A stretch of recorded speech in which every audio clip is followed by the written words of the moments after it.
For example, you know that we need to discard the traffic from the PC1 to server 1, okay? And also, for example, if another rules, if you assign this ACL, this is the ACL, for example, 1. If you assign this ACL or apply this ACL to the input or in entering traffic to the R1, this is not a good choice. Why? Because with this ACL also you are discarding the traffic from PC1 to PC4.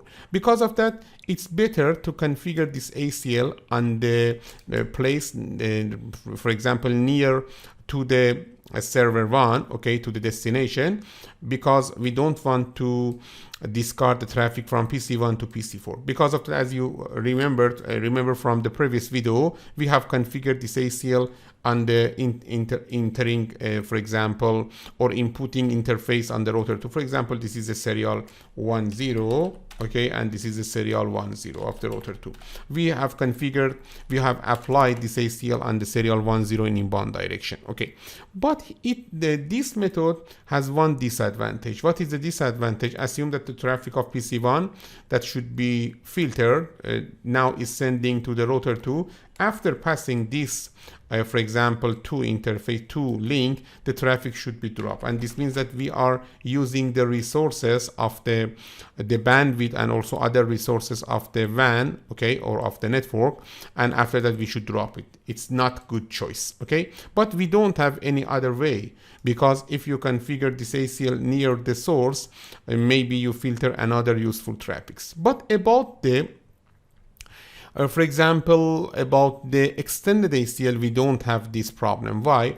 Because in extended ACL, we can configure if the traffic received from the PC1 and the destination of this traffic in the server 1, you should drop it. And because of that, here we can configure the ACL, assume that this is ACL 100, and here we can configure ACL 100 in the router 1. If the traffic source is the IP of PC1 and destination is the IP of the server 1, you should deny it. But for other traffic, for example, any other, or maybe you can configure another line, the traffic should be permitted. Because here we can define the destination, we have difference between the traffic of PC1 to PC4 and PC1 to server 1.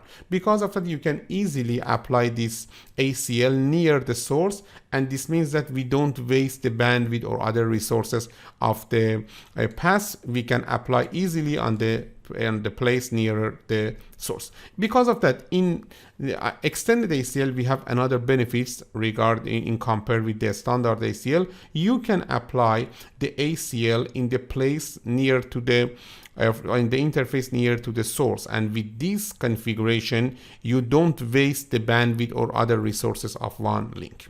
Very good. Let me to talk about another feature. This is a little maybe beyond the scope of the CCNA, but let me to talk about that. You know that until now we have configured the different type of ACL, for example, standard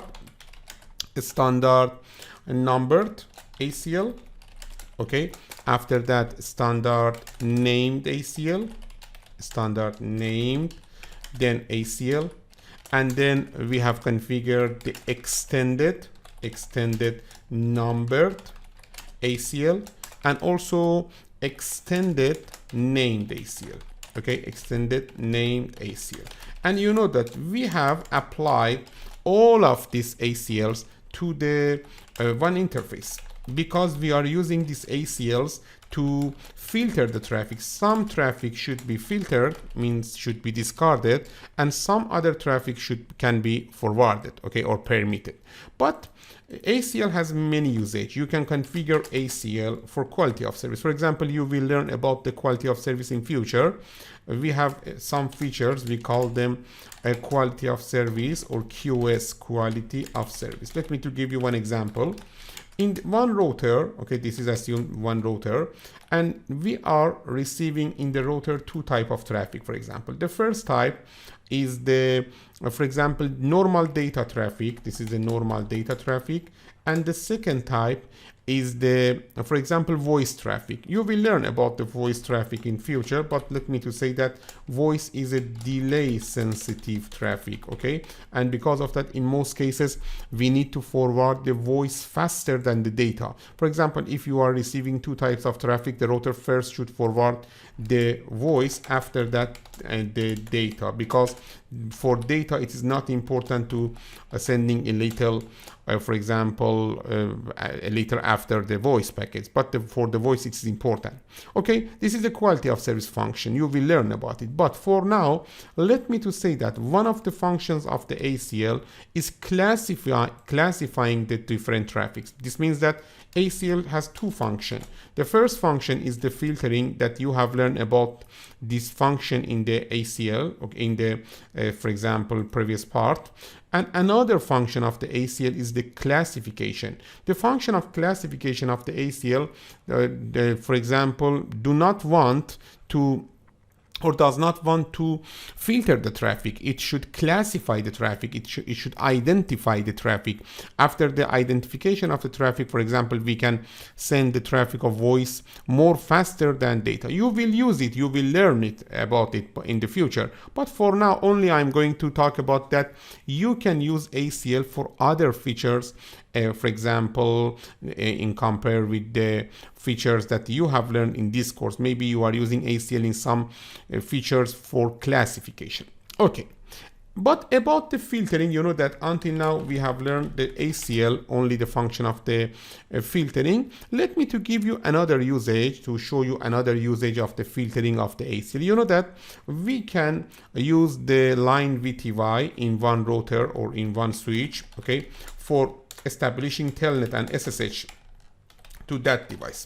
But you know that we don't have any control to which system can send the telnet, or SSH can use the telnet SSH to connect these devices. Everybody can, for example, try to telnet to or SSH to this system. If you want, you can configure one ACL and identify which system can can establish telnet and SSH to this switch or router. But don't forget, here you shouldn't apply the ACL on the interface. You should apply the ACL to the line VTY. Look at here, router config or switch config. It's not important, line VTY then number. Here we have another command. Let me to show you.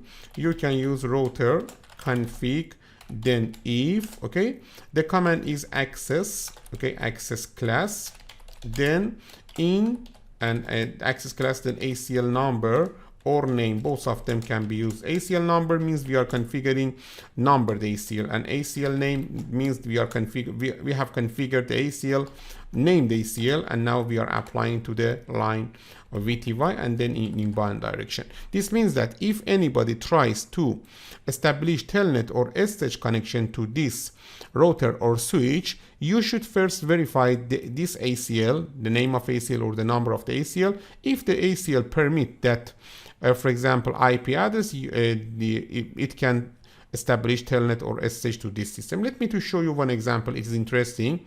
Look at here. Here we have a simple scenario. I'm going to configure it on one switch or one router. It's not important.